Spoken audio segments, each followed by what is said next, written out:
বাবা এটা মানতেই পারছেন না যে আমার ছেলেটা কেন মেয়ে হয়ে গেল। বাবা এটা মানতে কষ্ট হচ্ছে, বাবা পারে না হার্ট ফেল করে আত্মহত্যা করে মারা যেতে। আপনি মনে করেন যে এটা খুব স্বাভাবিক বিষয়, এটা স্বাভাবিক বিষয় না। আপনি চিন্তা করেন আমার বড় ছেলে হঠাৎ করে চিকিৎসা করে অস্ত্রোপচার করে মেয়ে হয়ে গেছে, আপনার কেমন লাগবে? খুব ভালো লাগবে। আপনি চিন্তা করেন আপনার মেয়েটা, যাকে মেয়ে মেয়ে বলে আদর করে, মেয়েরা তো অনেক আদরই থাকে, যে মেয়েকে আপনি বড় করছেন আদর করে করে, সেই মেয়ে যদি হঠাৎ পুরুষ হয়ে যায়, যদি হঠাৎ অস্ত্রোপচার করে, তাহলে আপনার কেমন লাগবে? খুব ভালো লাগবে? কথা বলেন। আমার আপনার ভাল লাগবে না যে আল্লাহ বলছে আমি তোমাকে পুরুষ হিসেবে বানাইছি, এটাই আমার চয়েস, এতে আমি সন্তুষ্ট। আমি তোমাকে মহিলা বানাইছি, এটাই আমার চয়েস, এতে আমি সন্তুষ্ট। সুতরাং আপনি যদি আল্লাহর চয়েসের উপর গিয়া পুরুষ থেকে নারী হয়ে যান, আল্লাহ খুব খুশি হয়ে যাবে। কথা বলেন, আল্লাহ খুশি হয়ে যাবে? আল্লাহ খুশি হবেন। আমার সন্তানকে আমি এমন শিক্ষা দিব না যে শিক্ষা তার ঈমানকে বিনষ্ট করবে। আমার মেয়েকে আমি এমন শিক্ষা দিব না যে আমার মেয়ের মধ্যে ট্রান্সজেন্ডারের মনোভাব চলে আসে, মনে মনে সে নিজেকে পুরুষ ভাববে আর সে অস্ত্রোপচার করে পুরুষ হয়ে যাবে। এটা আমি হতে দিব না। পারবেন তো ইনশাআল্লাহ? এল মানে হচ্ছে লেসবিয়ান, অর্থাৎ নারীতে নারী সমকামী। জি মানে গে, অর্থাৎ পুরুষে পুরুষে সমকামী। আর বি মানে বাইসেক্সুয়াল, উভকামী। আর টি মানে হচ্ছে ট্রান্সজেন্ডার, নারী থেকে পুরুষ হয়ে যাওয়া, পুরুষ থেকে কি হয়ে যাওয়া? নারী হয়ে যাওয়া। সুতরাং আযাব দেওয়ার সময় হয়ে গেছে, কাছাকাছি চলে আসছে, আযাব শুরু হয়ে গেছে। ফাআসরি বিআহলিকা বিকিতইন মিনাল লাইল, সুতরাং রাতের একটা অংশে আপনি আপনার পরিবার নিয়ে এখান থেকে চলে যান। ফালাম্মা জাব أأمرنا جعلنا عاليها سافلها وأمطرنا عليها حجارة من سجيل। তো আল্লাহ পাক বলছেন ফালাম্মা জাআ আলা লূতিনিল মুরসালুন, ফেরেশতারা কিন্তু এখন আযাব দেওয়ার জন্য আসতেছে। আল্লাহ পাক বলছেন অতঃপর যখন ফেরেশতারা, প্রেরিত ফেরেশতারা লূতের পরিবারের কাছে আগমন করলো, অর্থাৎ লূত আলাইহিস সালাতু ওয়াস সালামের কাছে ফেরেশতারা আগমন করলো। তো ফেরেশতারা আগমন করার পর লূত আলাইহিস সালাম তাদেরকে চিনতে পারছেন না। তো চিনতে না পেরে তিনি বলছেন ক্বালা ইন্নাকুম কওমুম মুনকারুন, ক্বালা ইন্নাকুম কওমুম মুনকারুন। লূত আলাইহিস সালাতু ওয়াস সালাম বললেন যে ইন্নাকুম কওমুম মুনকারুন, তোমরা তো এমন কিছু লোক যে আমি চিনতে পারছি না, অপরিচিত, তোমরা কোত্থেকে আসছো? তো তিনি আরও বেশি ভয় পেয়ে গেলেন, কারণ তার জাতি পুরুষ পাইলে কি করে? তার সাথে খারাপ কাজে লিপ্ত হয়। তো তিনি কীরকম ভয় পেয়েছেন আল্লাহ পাক কুরআনুল কারীমের মধ্যে বলছেন ওয়ালাম্মা جاءت رسلنا لوطا سيء بهم وضاق بهم ذرعا। আল্লাহ রাব্বুল আলামিন বলছেন যখন আযাবের ফেরেশতারা আমার পক্ষ থেকে জমিনের মধ্যে হযরত লূত আলাইহিস সালাতু ওয়াস সালামের কাছে গেল, লূত আলাইহিস সালাতু ওয়াস সালাম ফেরেশতাদেরকে দেখে তিনি মারাত্মকভাবে ভয় পেয়ে গেলেন। ওয়াদাকা বিহিম, তার মন সংকীর্ণ হয়ে গেল, তার চেহারা কালো হয়ে গেল ভয়ে। তিনি বুঝতে পারলেন ওয়াকালা হাযা ইয়াউমুন আসিব, এবং তিনি বলতে লাগলেন আজকে একটা কঠিন দিন। আজকে কি দিন? কঠিন দিন। এই কথাটা কেন বললেন? কারণ অপরিচিত কিছু মানুষ আসছে, তাও পুরুষ, তাও দেখতে অনেক সুন্দর। তো আজকের দিনটা তো আমার জন্য অনেক কঠিন, কারণ এই সংবাদটা যদি ছড়ায়া যায়, যদি আমার সম্প্রদায়ের লোকেরা জানতে পারে, তাহলে তো তারা ঘেরাও করবে আমার বাড়ি। এই জন্য তিনি বলছেন হাদা ইয়াউমুন আসিব। তো এখন ঘরে তো স্ত্রী আসে না নাই? তো ফেরেশতারা আসার পরে, ফেরেশতারা বসার পরে তার স্ত্রী জানতে পারছে। কার স্ত্রী? লূত আলাইহিস সালাতু ওয়াস সালামের স্ত্রী জানতে পারছে। তো সে জেনে কি করছে, ঘর থেকে সাথে সাথে বের হয়ে ওই লোকদের কাছে গেছে, গিয়ে বলতেছে যে আমাদের ঘরের মধ্যে কিছু সুদর্শন পুরুষ আসছে। নাউজুবিল্লাহ বলেন।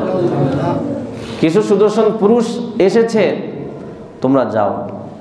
তো এখন লূত আলাইহিস সালাতু ওয়াস সালামের স্ত্রী, উনি এই কাজে জড়িত ছিলেন না, জিনাহের গুনাহের এই কাজে জড়িত ছিলেন না, কিন্তু তিনি কি করছেন? সাহায্য করছেন, তিনি পথ দেখায় দিয়েছেন। এই জন্য হাদিসের মধ্যে এসেছে আদাল্লু কাফাইলিহি, যে ব্যক্তি কাউকে গুনাহের কোনো পথ দেখায় দিবে, ওই ব্যক্তি গুনাহ করলে যেই শাস্তি হবে ওই ব্যক্তিরও কি একই শাস্তি হবে। আপনি কাউকে বললেন যে এখানে একটা সিনেমা হল আছে, তো সেই তো আগে জানে না, তা আপনি বলে দিয়েছেন একটা সিনেমা হল আছে, তখন সেই আপনার এই কথা অনুযায়ী, আপনার দেখানো রাস্তা অনুযায়ী সে কি করলো, সিনেমায় গিয়ে একটা ছবি দেখে আসলো। তো এখন তার সওয়াব হয়েছে না গুনাহ হয়েছে? তো এই যে গুনাহটা হয়েছে না, এই সমান সমান গুনাহ আপনারও হয়েছে। সমান সমান গুনাহ কার হয়েছে? আমার, আপনার হয়েছে। তো এই জন্য অনেকে লিঙ্ক পাঠায় কি পাঠায় না, ফেসবুকের মধ্যে, মেসেঞ্জারে, হোয়াটসঅ্যাপে, বিভিন্ন সোশ্যাল মিডিয়াতে লিঙ্ক পাঠায়, গানের লিঙ্ক, ছবির লিঙ্ক, নাটকের লিঙ্ক, খারাপ খারাপ লিঙ্ক পাঠায়। তো এখন আপনি লিঙ্ক পাঠানোর কারণে ওই যে ব্যক্তিটা যাকে পাঠাইছেন সে ঢুকছে না, তো ঢুকে ওই যে খারাপ ভিডিও দেখছে না, তো সে দেখার কারণে যে গুনাহটা হয়েছে আপনারও কি সেই গুনাহ হয়েছে। এজন্য আমরা কাউকে কখনোই গুনাহের পথকে আমরা দেখায় দেব না, কারণ গুনাহের পথ দেখায় দিলে কি সমান সমান কি হবে, গুনাহ হবে। যে গুনাহ করছে তার যে গুনাহ হবে, আপনি দেখায় দিয়েছেন আপনারও কি সেম সেম গুনাহ হবে। আল্লাহ পাক হেফাজত করুন। তো লূত আলাইহিস সালাতু ওয়াস সালামের স্ত্রী কি করছেন, বলে দিয়েছেন যে ঘরের মধ্যে কি আসছে, সুদর্শন মেহমান আসছে। তো এই কথা শুনে তো তার সম্প্রদায়ের লোকেরা পাগল হয়ে গেছে। কি হয়ে গেছে? মাতাল হয়ে গেছে, পাগল হয়ে গেছে। তো আল্লাহ রাব্বুল আলামিন বলছেন, ওয়াজাআহু কওমুহু ইউহরাউনা ইলাইহি। লূতের সম্প্রদায়ের কাছে যখন এই সংবাদ দেওয়া হলো, লূতের ঘরের মধ্যে সুদর্শন কিছু পুরুষ আসছে, যুবক আসছে, তার সম্প্রদায় এই কথা শোনা মাত্র দৌড় দিয়ে লূত আলাইহিস সালাতু ওয়াস সালামের ঘরে চলে আসছে। ইউহরাউনা ইলাইহি, দৌড় দিয়ে চলে আসছে। শুনতে দেরি, দৌড় দিতে কি নাই, দেরি নাই। ওয়া মিন ক্বাবলু কানু ইয়ামালুনা সাইয়্যাত। আল্লাহ রাব্বুল আলামিন বলছেন যে লূত আলাইহিস সালাতু ওয়াস সালামের এই সম্প্রদায় এর আগেও এই সমস্ত খারাপ কাজে কি ছিল, লিপ্ত ছিল। তো এখন তারা দৌড় দিয়ে চলে আসছে। তো আসার পরে লূত আলাইহিস সালাতু ওয়াস সালাম যে ভয়টা পাইছিলেন, এটা কি হয়েছে, বাস্তবে দেখা দিয়েছে। তো তারা ঘরের মধ্যে ঢুকে নাই, ঘরের বাহিরে দাঁড়ায় আছে। ফেরেশতারা ঘরের ভিতরে আর তারা বাহিরে কি দাঁড়ায় আছে, ঢুকবে, ঢুকলেই তো শেষ। তো লূত আলাইহিস সালাতু ওয়াস সালাম ঘরের বাহিরে আসলেন, দরজার এখানে আসলেন। তো এসে তাদেরকে দিনের কথা বলতে লাগলেন, ভয় দেখাতে লাগলেন, আযাবের ভয় দেখাতে লাগলেন। কিন্তু কোনো কি হলো না, কোনো কাজ হয়েছে? কোনো কাজ হয় নাই। আল্লাহ পাক বলছেন নবীকে, হে নবী মুহাম্মদ সাল্লাল্লাহু আলাইহি ওয়াসাল্লাম, লাআমরুকা ইন্নাহুম লাফি সাকরাতিহিম ইয়ামাহুন। তারা এই কাজে নেশাগ্রস্ত, দিশেহারা হয়ে গেছে। নাউযুবিল্লাহি মিন যালিক। তাদের কাছে এটা এতটাই মজাদার ছিল, এতটাই ভালো লাগার ছিল যে তারা যখন শুনতে পাইছে তখন তারা পেরেশান হয়ে গেছে, দিশেহারা হয়ে গেছে। একে তো তারা রাস্তায়, দূরে দূরে রাস্তায় গিয়ে দাঁড়ায় থাকতো, যে কোনো পুরুষ আসলে তার সামনে উলঙ্গ হয়ে যেত, তাকে উলঙ্গ করে দিত, তার সাথে খারাপ কাজে কি লিপ্ত হয়ে যেত। তো যখন স্ত্রীর কাছ থেকে শুনছে যে লূতের ঘরে পুরুষ আছে, তখন দৌড় দিয়ে চলে আসছে। কিভাবে আসছে আল্লাহ পাক কোরআনে ফুটায় তুলছেন, নবীকে বলছেন, হে নবী ইন্নাহুম লাফি সাকরাতিহিম ইয়ামাহুন। তারা এই নেশার মধ্যে ডুবেছিল। নাউযুবিল্লাহি মিন যালিক। কি পরিমাণ গুনাহের এই নেশা তাদের মধ্যে কাজ করছিল। তখন লূত আলাইহিস সালাতু ওয়াস সালাম বললেন, ইন্না হাউলাই দাইফি ফালা তাফদাহুন। হে আমার সম্প্রদায়ের লোকেরা, এরা আমার মেহমান হয়ে ঘরে আসছে, এরা আমার ঘরে মেহমান হয়ে আসছে।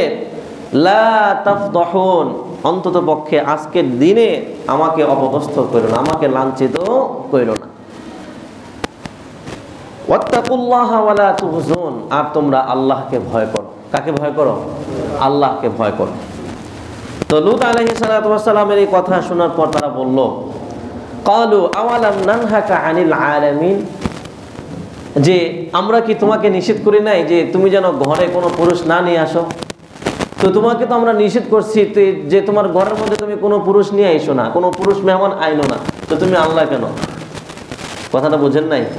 কওমের লোকেরা কি বলছে, যে নিষেধ করছি ঘরের মধ্যে কোনো পুরুষ মেহমান আইনো না, তুমি তো জানো পুরুষের মধ্যে আমাদের আকর্ষণ, তুমি কেন আনছো? যেহেতু এনে ফেলছো, এখন আর কোনো যতই বলো কোনো কি নাই, লাভ নাই। লূত আলাইহিস সালাতু ওয়াস সালাম দিশেহারা হয়ে গেলেন, পেরেশান হয়ে গেলেন।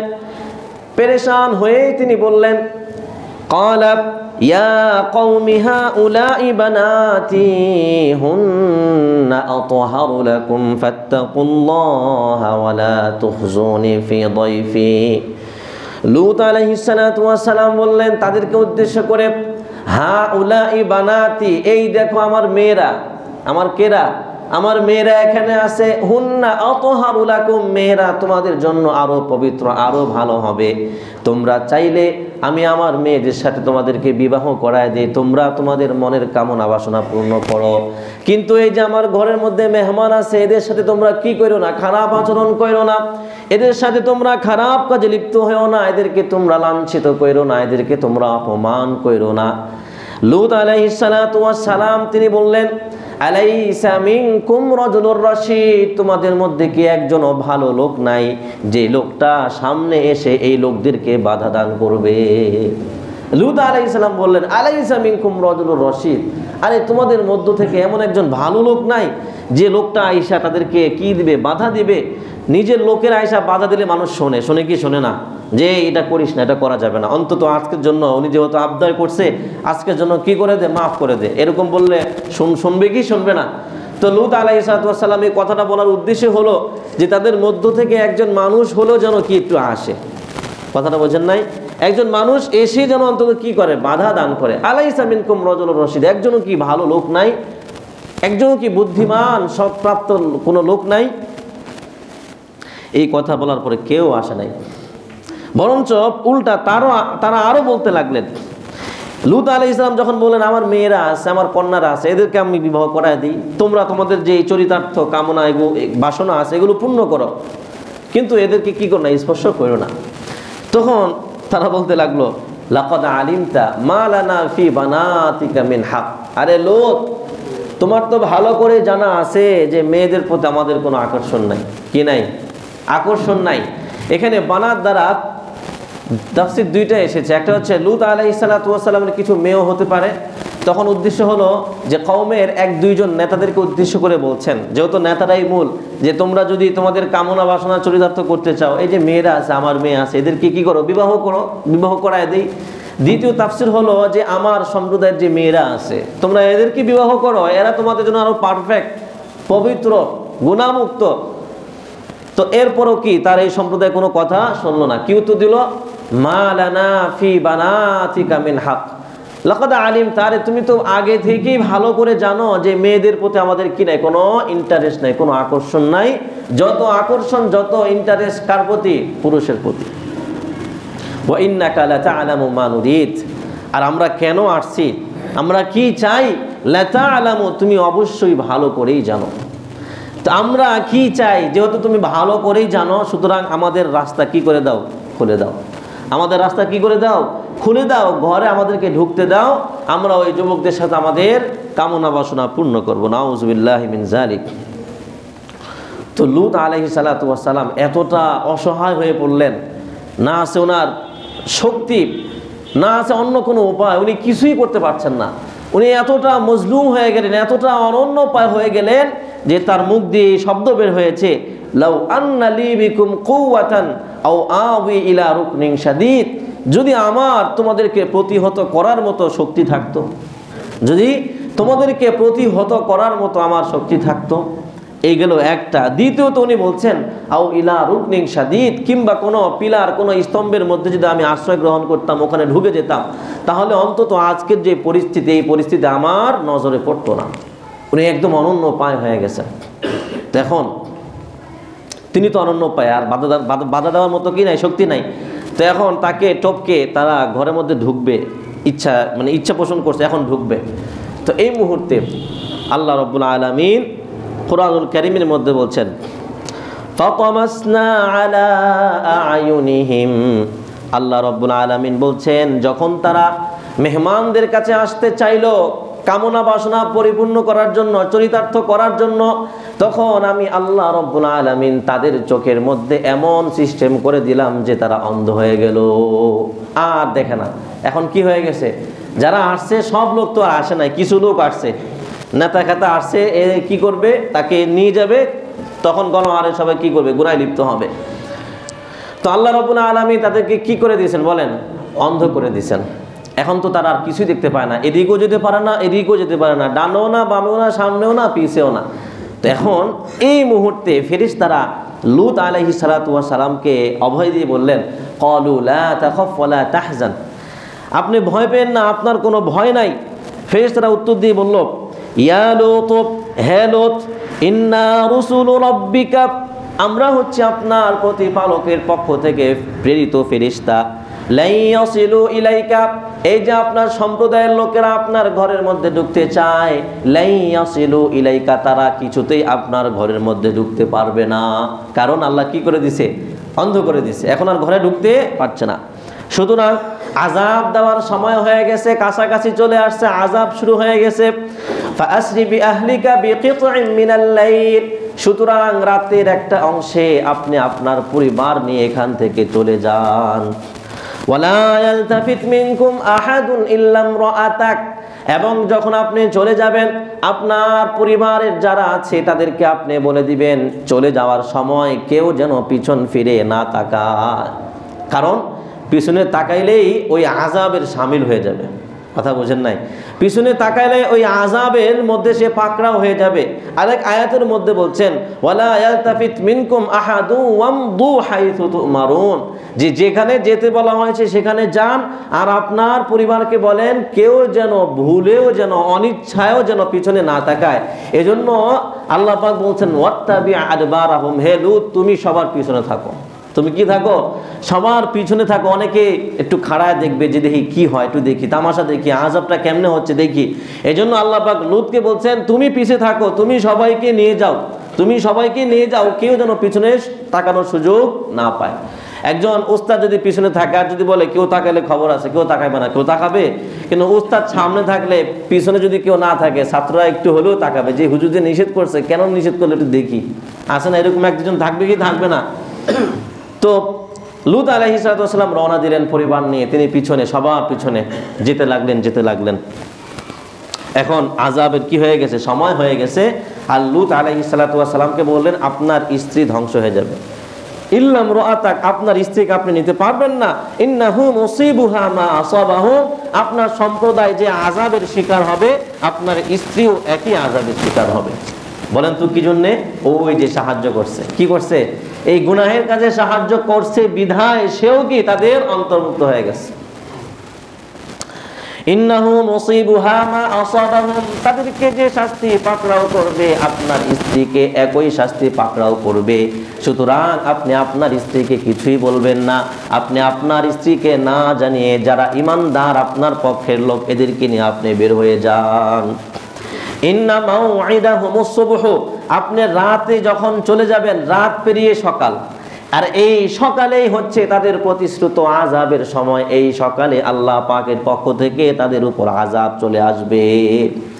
আলাইসাস সুবহু বিকারিব, ফেরেশতারা বলছেন আলাইসাস সুবহু বিকারিব, আরে সকাল কি খুব কাছে না? সকাল কি খুব নিকটবর্তী না? রাত হয়ে গেলে সকাল কিন্তু অনেক নিকটবর্তী হয়ে যায় কি হয়ে যায় না? তো রাত কি নিকটবর্তী না? তো রাতটা একটু অপেক্ষা করেন, আপনারা চলে যান। এই রাতটা চলে গেলেই যখন সকাল হবে তখনই তাদের উপর কি আসবে? আল্লাহর আযাব চলে আসবে।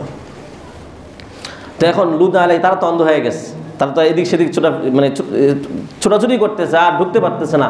তো এদিকে লূত আলাইহিস সালাম গুছিয়ে গাছিয়ে তার পরিবার যারা ঈমানদার, এখানে ঈমানদার বলতে শুধু তার পরিবারের লোকজন উদ্দেশ্য না, বরং এখানে তার পরিবার বলে আল্লাহ পাক বুঝাইছেন যে তার পক্ষের লোক যারা ঈমানদার, যারা তার কথা শুনছে, তার উপর ঈমান আনছে, তার কথা অনুযায়ী আমল করছে। তো এদেরকে নিয়ে লূত আলাইহিস সালাম কি রওনা দিলেন। এখন রাত শেষ হতে চলেছে, রাত শেষ হয়ে যাচ্ছে। যখন রাত শেষ হয়ে সকাল এলো, সকাল চলে আসলো, তখনই কি আযাবের সময় চলে আসছে কি আসে নাই? তো এখন আযাবের সময় চলে আসছে। তো আল্লাহ পাক তাদেরকে কিভাবে আযাব দিয়েছেন কোরআনুল কারীমের মধ্যে বলছেন, ফালাম্মা জাআ أمرنا جعلنا عاليها سافلها وأمطرنا عليها حجارة من سجيل।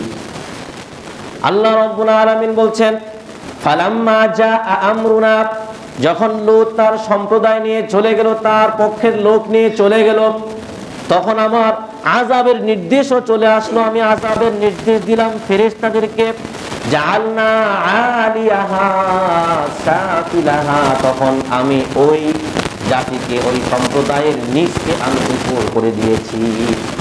হাদিসের মধ্যে আছে যে আল্লাহ পাক জিবরিলকে পাঠাইছেন। জিবরিলকে পাঠানোর পরে জিবরিল আলাইহিস সালাতু ওয়াস সালাম তার ডানা দিয়ে, তাদের এলাকা ছিল নির্দিষ্ট, একটা সীমারেখা আছে, ওই এলাকাকে তিনি ডানার মধ্যে উঠাইছেন। কিসের মধ্যে? ডানার মধ্যে উঠায়া এই এলাকাটাকে তিনি আসমান পর্যন্ত তুলছেন। কোন পর্যন্ত? আসমান পর্যন্ত তুলে সেখান থেকে উল্টা করে সেখানে ওই আসমান থেকে এমন জোরে আসাদ দিচ্ছেন, এমন জোরে ভূপাতিত করছেন যে সেটা শুধু ভূপাতিত হয় নাই, সেটা ভূপাতিত হয়ে জমিন গর্ত হয়ে গেছে, যার কারণে এখন কি সেখানে পানি। তো এখন যখন জিবরিল আলাইহিস সালাতু ওয়াস সালাম ওই সম্প্রদায়, ওই জমিনটাকে যখন আকাশে উঠাইছেন, যখন এটাকে এভাবে ভূপাতিত করছেন উল্টা কইরা, তখন আল্লাহ পাক আরেকটা শাস্তি দিয়েছেন। কি শাস্তি? ওয়া আমতারনা আলাইহা হিজারাতাম মিন সিজ্জিলিম মানদুদ। আল্লাহ রাব্বুল আলামিন বলছেন, যখন তারা জমিনে পড়তেছে অবস্থা পড়তেছে, এই মুহূর্তে আমি আল্লাহ রাব্বুল আলামিন তাদের উপর পাথরের বৃষ্টি বর্ষণ করছি। নাউযুবিল্লাহি মিন যালিক।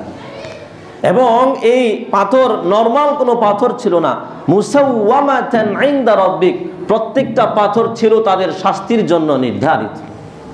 প্রত্যেকটা পাথরের মধ্যে যে ব্যক্তির উপরে পাথরটা পড়বে, ওই ব্যক্তির নাম আল্লাহ পাক ওই পাথরের উপর লিখে দিয়েছেন। পাথর শুধু ফালান নাই, একটা হলো পাথর নিক্ষেপ করা, 1-2টা হতে পারে, 10-12টা হতে পারে। আল্লাহ পাক এই শব্দ দিয়ে বলছেন, ওয়া আমতারনা আলাইহিম হিজারাতাম মিন সিজ্জিলিম মামদুদ, থরে থরে পাথর আমি বৃষ্টির মতো তাদের উপর বর্ষণ করছি। নাউযুবিল্লাহি মিন যালিক। ওয়া মা হিয়া মিনাজ যালিমিনা বিবাঈদ, আর এটা যারা জালেম এদের থেকে দূরবর্তী নয়। তো আল্লাহ রাব্বুল আলামিন এই কওমে লূতকে কি করে দিয়েছেন? ধ্বংস করে দিয়েছেন। আল্লাহ পাক ধ্বংস করে দিয়ে আল্লাহ পাক বলছেন, ইন্না ফি যালিকা লাআয়াতিল লিল মুতাওয়াসসিমিন। এই যে আমি কওমে লূতকে, এই যে আমি সমকামী সম্প্রদায়কে ধ্বংস করে দিলাম, সমূলে উৎপাটন করে আমি ভূপাতিত করে দিলাম, এই যে আমি শাস্তি দিলাম, এই শাস্তির মধ্যে কওমে লূতকে ধ্বংস করার মধ্যে আছে নিদর্শন তাদের জন্য, লিল মুতাওয়াসসিমিন, যারা চিন্তা ভাবনা করে, যারা উপদেশ গ্রহণ করবে, যারা চিন্তা ভাবনা করবে। অর্থাৎ এই গুনাহ যখন করতে যাইবে, তখন যখন চিন্তা করবে না এই গুনাহ করা যাবে না, আল্লাহ রাব্বুল আলামিন এই গুনাহ করার কারণে কওমে লূত আলাইহিস সালাতু ওয়াস সালামের সম্প্রদায়কে ধ্বংস করে দিয়েছে। আমি এই গুনাহ করলে না জানি আমার আল্লাহ আমাকে ধ্বংস করে দেয়। আল্লাহ রাব্বুল আলামিন এই কথাই বলতেছেন যে যখন তোমরা এই গুনাহ করতে যাইবা, তখন কওমে লূতের কথা চিন্তা করবা, তাদের সাথে আমি আল্লাহ কি আচরণ করেছি। তুমি যদি এমন করো, তাহলে আমি আল্লাহ তোমার সাথে এর চাইতেও ভয়ঙ্কর শাস্তি, ভয়ঙ্কর মুআমালা করব। আল্লাহ রাব্বুল আলামিন বলছেন, আমি যে শাস্তি দিছি ওই সম্প্রদায় বিলুপ্ত হয়ে যায় নাই, ওই জায়গা বিলুপ্ত হয়ে গেছে। কথা বলেন, ওই জায়গাকে এখন বিলুপ্ত হয়ে গেছে। ওই জায়গায় এখন কি হয়ে গেছে? একটা জলাশয়, বিশাল জলাশয়, পানি কি মৃত পানি, পানির কোনো শক্তি নাই, যার কারণে এখানে কেউ ডুবে যায় না, সবাই কি ভেসে থাকে। দেখছেন আপনারা, অনেকেই দেখছেন, ডেড সি বলে এটাকে, ইউটিউবে সার্চ করে দেখবেন ডেড সি। ওই সাগরের পানি তো অনেক লবণাক্ত, এর চাইতে 9 গুণ বেশি লবণাক্ত হচ্ছে ওই জলাশয়ের পানি। এবং ওখানে ইউটিউবে সার্চ করে দেখছি যে ইহুদি খ্রিস্টানরা সেখানে গিয়ে শুয়ে শুয়ে কি পড়ে? বই পড়ে। তো অনেক নিদর্শন সেখানে আছে, মানুষ দেখার জন্য যায়, কিন্তু শিক্ষার জন্য কেউ যায় না। তো আল্লাহ রাব্বুল আলামিন বলছেন, ইন্নাহা লাবিসাবিলিন মুকিম, এমন না যে আমি এটাকে বিলুপ্ত করে দিয়েছি, ওই জায়গাটা আর নাই, একদম জমিনের ভিতরে গেছে গা, না, আমি নিদর্শন রেখে দিয়েছি।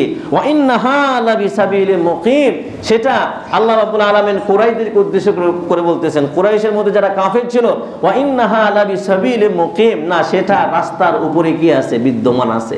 অর্থাৎ শাম এবং মদিনার মাঝখানে একটা রাস্তা ছিল, এই রাস্তা দিয়ে অতিক্রম করলে ওই জায়গাটা পড়ে।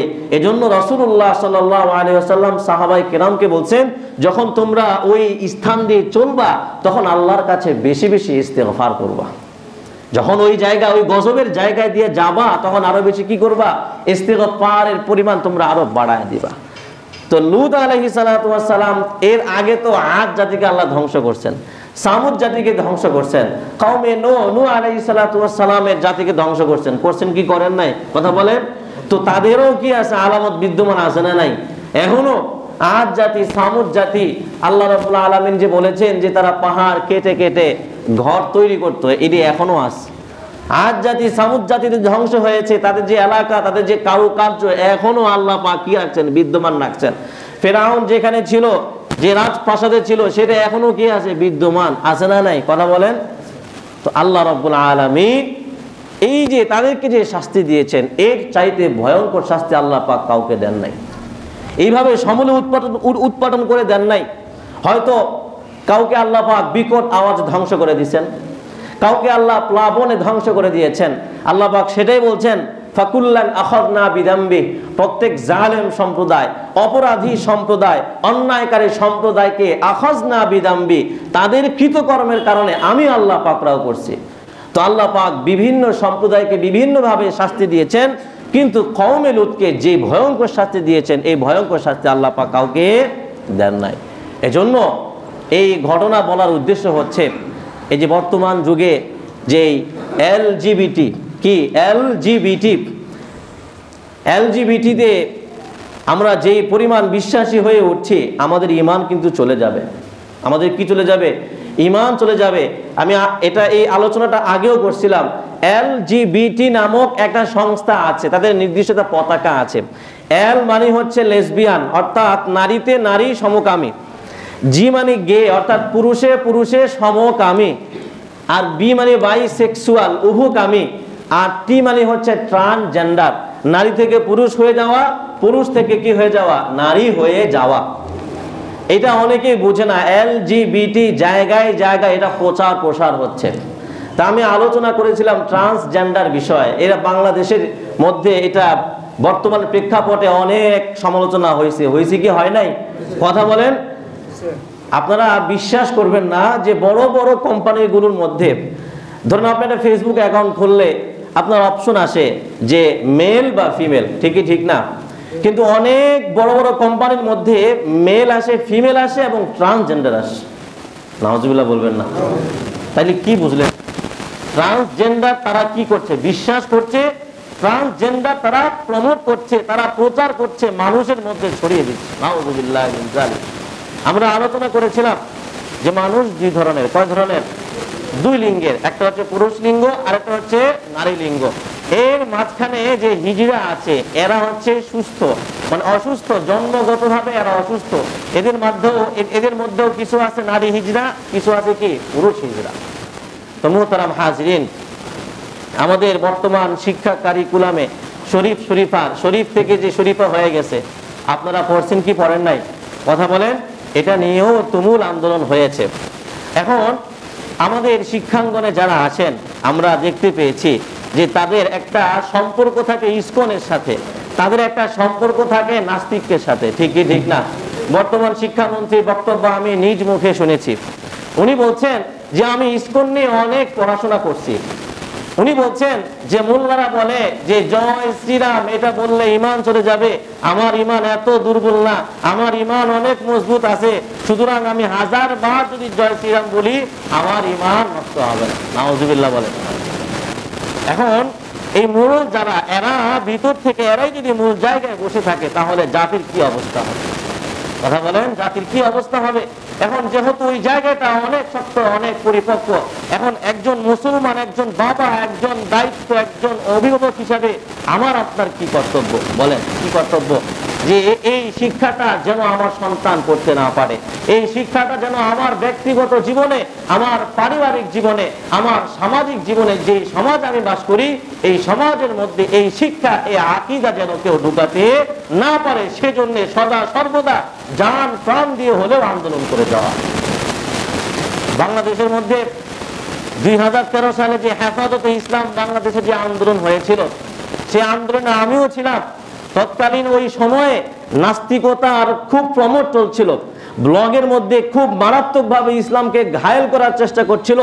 তখন সংসদের মধ্যে ইসলাম বিরোধী কিছু আইন পাশ করার অপচেষ্টা চলছিল, কিন্তু সেই মুহূর্তে আল্লামা শাহ আহমদ শফি রহমতুল্লাহ আলাইহির নেতৃত্বে হেফাজত ইসলামের ডাকে সারা বাংলাদেশ থেকে ইমান প্রিয় ইসলাম প্রিয় মুসলমানরা যেভাবে আন্দোলন করেছে কওমিদের নেতৃত্বে, সেই আন্দোলনে নাস্তিকরা ভয় পেয়ে গেছে। ঠিক কি ঠিক না? তো এখন আন্দোলন করলে লাভ আছে না নাই? কথা বলেন। এখন অনেকে মনে করে যে হুজুররা হুদাহুদি গিয়ে আন্দোলন করে আসে, হুদাহুদি চিল্লায় আসে। না না, আপনারা বুঝবেন না, আপনারা বুঝবেন না। এই যে একদল ক্ষমতায় আসলে আরেক দল মিছিল মিটিং করে কি করে না? এখন আপনারা বলেন, আপনারা তো রাজনীতি করেন, কেউ আওয়ামী লীগ, কেউ বিএনপি, কেউ জাতীয় পার্টি, তো আপনারা বলেন এগুলো কি বৃথা? এগুলো কি অনর্থক? কথাটা বুঝেন নাই? এগুলো কি বৃথা? এগুলোর কি আছে? ফজিলত আছে, এগুলোর ভবিষ্যতে কি আছে? অনেক উপকার আছে। সুতরাং আমার আপনার ইমানি দায়িত্ব হলো যে আমার আকীদা, আমার বিশ্বাস যেন কেউ নষ্ট করতে না পারে। আমার সন্তানকে আমি এমন শিক্ষা দিব না যে শিক্ষা তার ইমানকে বিনষ্ট করবে। আমার মেয়েকে আমি এমন শিক্ষা দিব না যে আমার মেয়ের মধ্যে ট্রান্সজেন্ডারের মনোভাব চলে আসে, মনে মনে সে নিজেকে পুরুষ ভাববে আর সে অস্ত্রোপচার করে পুরুষ হয়ে যাবে। এটা আমি হতে দিব না। পারবেন তো ইনশাআল্লাহ? কয়েকদিন আগে এক সাক্ষাৎকারে দেখলাম যে বাবাকে আনছে, একটা মজলিস করছে, তো বাবার বড় ছেলে সে কি হয়ে গেছে? ট্রান্সজেন্ডার হয়ে মহিলা হয়ে গেছে। এখন ওই ছেলে মহিলা হয়ে গেছে, ছেলেকে যখন নিয়ে আসা হলো তখন বাবা এত পরিমাণ কান্নাকাটি করছে। বাবার যে রিয়েকশন, বাবা এটা মানতেই পারছেন না যে আমার ছেলেটা কেন মেয়ে হয়ে গেল। বাবা এটা মানতে কষ্ট হচ্ছে। বাবা পারে না হার্ট ফেল করে আত্মহত্যা করে মারা যেতে। আপনি মনে করেন যে এটা খুব স্বাভাবিক বিষয়? এটা স্বাভাবিক বিষয় না। আপনি চিন্তা করেন, আমার বড় ছেলে হঠাৎ করে চিকিৎসা করে অস্ত্রোপচার করে মেয়ে হয়ে গেছে, আপনার কেমন লাগবে? খুব ভালো লাগবে? আপনি চিন্তা করেন আপনার মেয়েটা, যাকে মেয়ে মেয়ে বলে আদর করে, মেয়েরা তো অনেক আদরই থাকে, যে মেয়েকে আপনি বড় করছেন আদর করে করে, সেই মেয়ে যদি হঠাৎ পুরুষ হয়ে যায়, যদি হঠাৎ অস্ত্রোপচার করে, তাহলে আপনার কেমন লাগবে? খুব ভালো লাগবে? কথা বলেন। আমার আপনার ভাল লাগবে না যে আল্লাহ বলছে আমি তোমাকে পুরুষ হিসেবে বানাইছি, এটাই আমার চয়েস, এতে আমি সন্তুষ্ট। আমি তোমাকে মহিলা বানাইছি, এটাই আমার চয়েস, এতে আমি সন্তুষ্ট। সুতরাং আপনি যদি আল্লাহর চয়েসের উপর গিয়া পুরুষ থেকে নারী হয়ে যান, আল্লাহ খুব খুশি হয়ে যাবে। কথা বলেন, আল্লাহ খুশি হয়ে যাবে? আল্লাহ খুশি হবে না। এটা হারাম। এই আকীদা মন থেকে দূর করতে হবে। ইনি বিনি কোনো কথা বলার সুযোগ নাই। থার্ড জেন্ডার বলতে কিছু নাই। জেন্ডার কয়টা? দুইটা, পুরুষ লিঙ্গ আর এটা হচ্ছে নারী লিঙ্গ। ঠিক আছে তো? আল্লাহ রাব্বুল আলামিন আমাদের সকলকে, আমাদের ঈমানকে যেন আমরা হেফাজত করতে পারি সেই তৌফিক দান করুন, বলুন আমিন। আল্লাহ পাক যেন যারা এই ট্রান্সজেন্ডারকে, এই হারাম কাজটাকে, ইহুদি খ্রিস্টানদের এই কুসংস্কার, এই অসভ্য বিকৃত মানসিকতার এই কাজটাকে যারা প্রমোট করছে, আল্লাহ পাক যেন তাদেরকে হেদায়েত দান করেন। যদি তাদের কপালে হেদায়েত না থাকে, আল্লাহ পাক যেন কওমে লূতের মতো সমূলে আল্লাহ পাক ধ্বংস করে দেন। আমিন বলেন।